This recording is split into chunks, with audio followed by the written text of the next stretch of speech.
Alright, so we are now on a trail we call Outhouse, and Brennan's in front. It's kind of interesting because when I see big square edge hits, I kind of want to hit them, you know, because I want to see how it feels, but at the same time I got to remember I don't have my moose in, so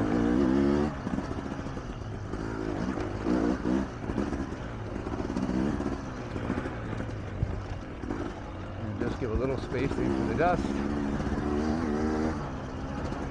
Although on this side, I don't anticipate it'll be too dusty, because it was let's see, the last time I rode was about a week ago. It was actually still a lot of moisture in the ground. There's some puddles, so we'll see.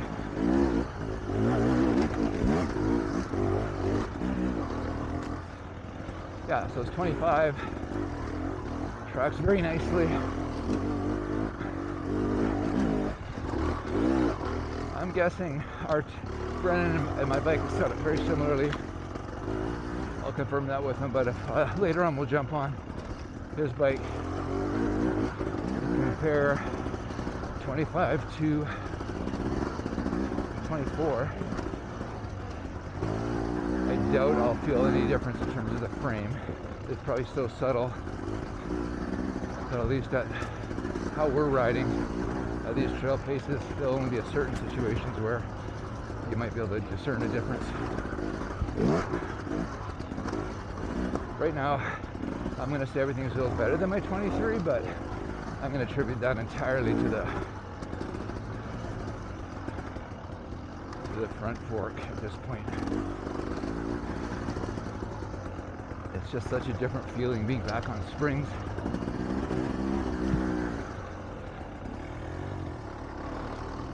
It's interesting they've left the air forks on the motorbikes, but a couple things on motorbikes. A, weight, right? It's lighter.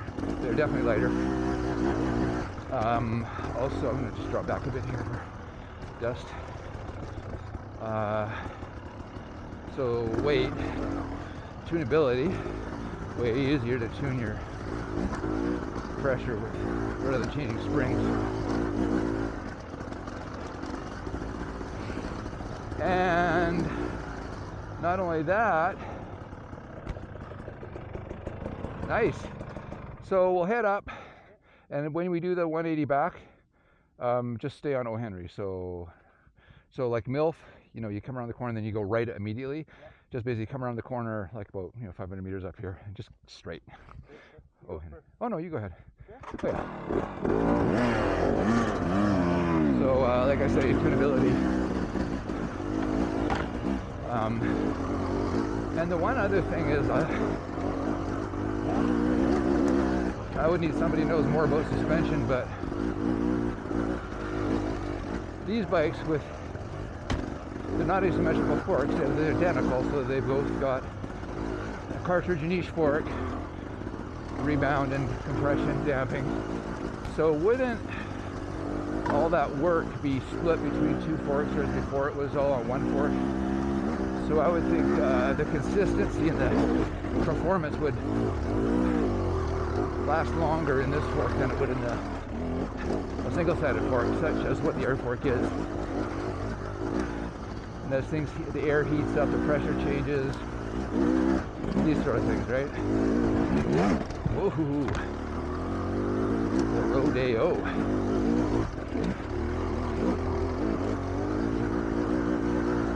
Woohoo!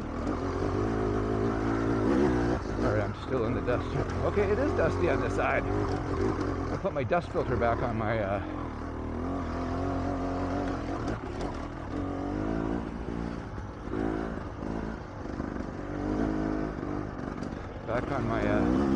alright, this hopefully not as dusty, so let's see. Got Brendan in front. Ripping it on the flow. We got some great flow here. Beautiful 24 TX in front. 25 behind. pretty much set up the way I want it to be. Other than some minor tweaks, ergonomics on this bike are now set up pretty much identically to my last bike, so I'm going to say that pretty much a direct comparison now.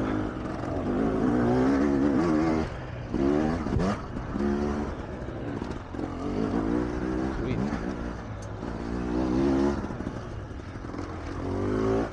Falling. Nice, Brennan.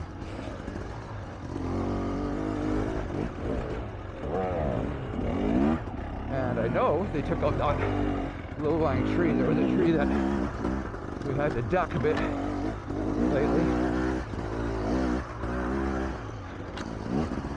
It's out now, so right here, so now we can just kind of take a normal line without being worried about being beheaded.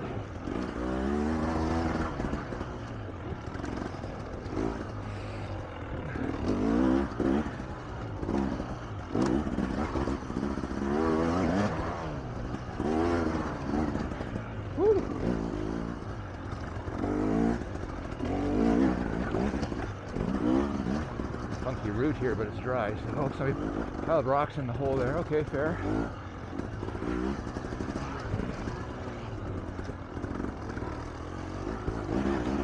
These are pretty intermediate trails. Like, there's nothing hard about them, so fun to rip fast and flowy. But also, you can take somebody who's a bit newer. So sometimes when you've got a little bit of a minor challenge, like a little dugout root or rock, somebody schooled in with some rocks or something, which temporarily improves.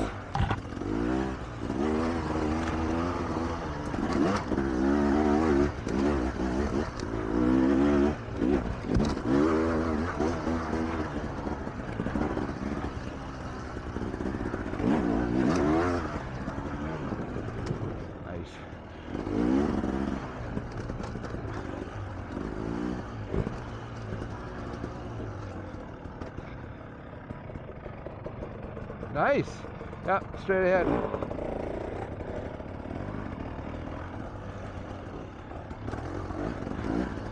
I can tell Brennan is vibing with his bike. It's been a while since I rode with him on our local trails.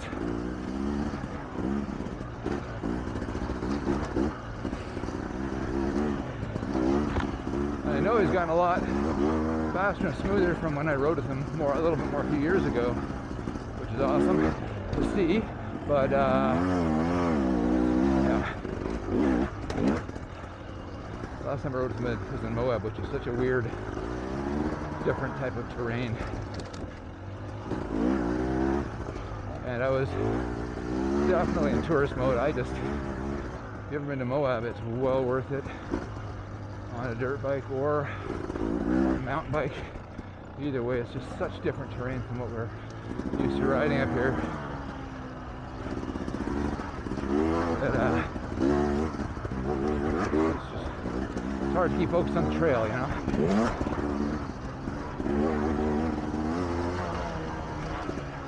The second feels nice for sure. That's a sweet spot. The third now. Kind of playing with gears and seeing how they feel. Oh, third will be a bit faster through here just because you get that easy luggability. I'll try to stay just out of the real dusty spots. I see Brennan is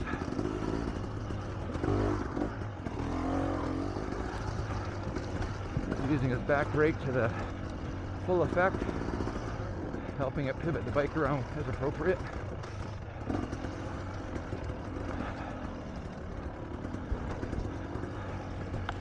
I still find it interesting how we all develop slightly different riding styles and they can go equally as efficient and fast. Now, it may be at a higher level.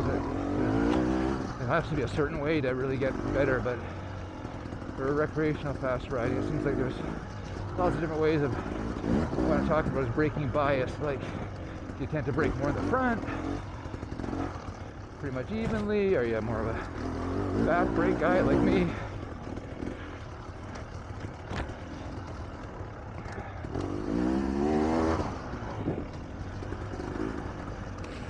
Oh, I gotta ask him what tire he's running to.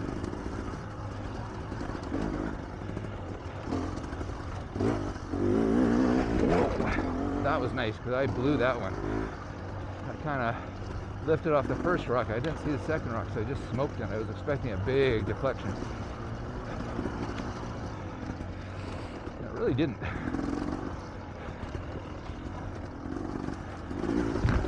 The only concern with that is, of course, I got a tube in here, so those kind of screw-ups can really end your day with a tube.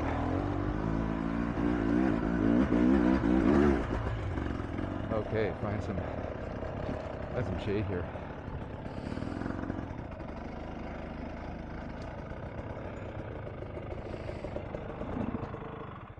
Good job, man. Good job. You're in the flow zone.